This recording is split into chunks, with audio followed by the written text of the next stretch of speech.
What is going on, guys? My name is Matthias Rees, also known as MMR. And today I would like to dive into the fundamentals and the basics of fitness that a lot of people are misunderstanding, and due to all the content that's out there, a lot of people get overwhelmed with the amount of information that exists on the internet, and they start committing to diets, they start committing to training programs that doesn't even benefit them. And they get overwhelmed, they only stick for it for about a week, and then they fall off the wagon and they say, I don't have time, or I tried it, but it didn't work for me. This video is for you if you have been in that position, or if you're currently wondering to yourself, what can I do to have consistent results, and how can I get into the swing of being into fitness again without falling off the wagon in the next 4 weeks. Number one, start with basic movement. Target your steps and at least commit to one session at the gym a week. A session of cardio, that could be just doing a full body workout, whatever you train, or whichever body part you want to train. There is no wrong way of training. Remember that. There's better ways to train, more efficient ways to train, but there's never a wrong way to train. Set yourself a target steps of minimum of 10,000 steps if you are a person that works in an office all day behind a desk. If you're someone that works in construction or has more of a manual laboring job, set yourself a target to 15 to 20,000 steps a day and target that. Then commit to one session a week. Now, please note, I'm not talking about dieting here. I'm just talking about moving and being mobile and committing to small amounts of effort without overloading your brain. Now, once you do that, after say 4 weeks, you should be into a routine where you realize you've got more time on your hands than you realized. And now you may be able to commit 2 days a week. Now, if you can, please do so. And to make your sessions a bit more fun, change it up. So do a full body workout, but different variations of body groups. Or maybe do one weightlifting session and one cardio session. So now you're hitting 10 to 20,000 steps a day. You're working out twice a week, and it's only been 4 weeks. Now give yourself another 4 weeks, and then, which now you'll be on week 8. And now you can start looking at improving your diet. And what that means is journaling your foods for the next 2 weeks. On week 8 to week 10, journal what you eat from Monday to Sunday, and then look at it and just be self-aware and go, you know what?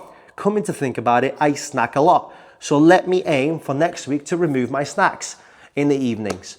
And then do that for a week. Then you'll realize, oh, this has become a habit. If you're still struggling, do it for another week until it becomes a habit. And then reflect on your food journal again and go, well, actually, I barely eat breakfast and I don't have lunch. I just have snacks and big meal in the evening.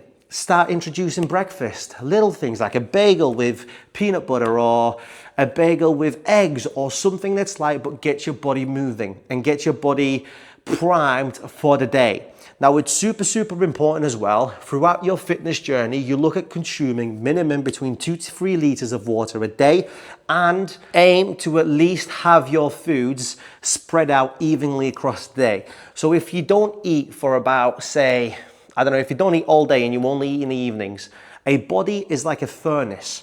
If you keep chucking wood into it every 2 to 3 hours, the fire will stay lit. Okay?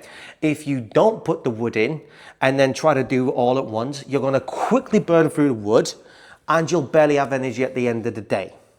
Hope that makes sense, and hope that analogy kind of clarifies the visual of what you should be doing when it comes to basics of nutrition and basics of training. But please don't overcomplicate it. It's not as complicated as you think. Okay, start simple, start small, start committing to little things, okay? And over time, you will start seeing improvements. Now, by the time you get to week 16, 18, maybe you'll be in a position now where you want to reach out for some additional help because you've stayed consistent for that long, lengthy period of time. And now you know that, I can do it and I'm ready to take it to the next step. And that's where myself or many other coaches in this industry come in, and we guide you and we help you to level up from where you are to that next level. Now, please also be aware that if you used to train, okay, you have something called muscle memory. So your muscle memory will kick in eventually, and your body will start realizing, oh, we used to do this, let's get going, I'm ready to go again. Okay, now if you haven't trained for a long time and you go too hard too quickly, you will have something called DOMS. And what DOMS are is delayed onset muscle soreness, which means your body, when you break down loads of fibers and you hurt the next day, it's because your body had not had the chance to recover and repair those muscle fibers. So best way to overcome those is do some dynamic stretches in the morning, if that happens to you, and try to get the blood flowing early on in the day. So for the rest of your day, you're not as sore. This could be simple things as doing body weight squats if your legs are hurting to get the blood flowing, or doing some mobility stretching that includes movement consistently to get the blood flowing. And I promise you, it will change your life forever. But please note that DOMS are a necessity part of growth.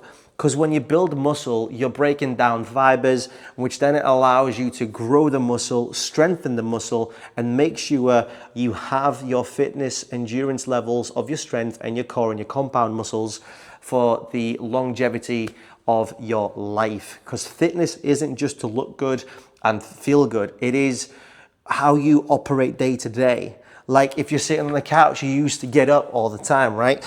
If you have a child and your baby and you're passing the baby to your husband, you're twisting. A lot of people get injuries from twisting than they do with anything else because their body, when they were younger, used to play rugby, football, gymnastics, all sorts, and they used to twist all the time, right? And when you haven't done it for a long time and you start twisting, that's how you pull your backs, that's how you get trapped nerves, because your body's just not used to that movement. And it sends a signal, your brain sends a signal to your body going, oh, we're not used to this, panic. Okay, so hopefully that gives you guys a great insight into fitness, basics and principles of what you should do and how you should do them to start your fitness journey today. If you have any questions, please leave a comment down below and I'll take those comments and make videos on them on Instagram or TikTok so we can help you, but also anyone else who has a similar question. So please don't hesitate to drop down in the comments below any questions you have, and I'd be more than happy to answer publicly so we can help you and other people behind the screen as well. I hope you have a fantastic day. Thank you so much for tuning into this video. If you did find this video valuable, please make sure to like, smash that subscribe button, and comment down below your favorite part of the video or any questions you have. Thank you so much. I'll catch you guys in the next video. Peace.